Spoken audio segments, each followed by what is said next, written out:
Welcome to the Rim Break Rodeo. We hope this video helps. In this video, I will show how to make Zomato Pizza easy method. Start by preparing a clean workspace and preheating your oven so it reaches the right baking temperature. Measure toppings and shred cheese evenly. Keep sauce consistency slightly thick to avoid a soggy crust.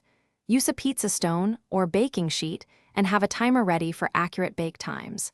Work efficiently and enjoy the process of building a flavorful pizza step by. In this video, I will explain how to make Zomato Pizza easy method. Combine warm water, yeast, flour, salt, and a bit of olive oil, then knead until smooth and elastic. Allow the dough to rest so it becomes easier to shape and stretch without tearing. If you prefer a chewier crust, extend the rest time in a lightly oiled bowl. Portion dough for desired pizza sizes and keep covered so it does not form a skin. In this video, I will help how to make Zomato Pizza easy method.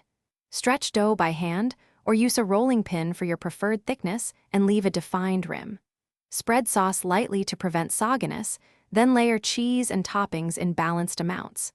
Slide pizza onto a hot stone or preheated sheet and bake until the crust turns golden and cheese bubbles. Let it rest briefly before slicing to maintain toppings and texture. Thanks for watching. Consider subscribing if we helped you.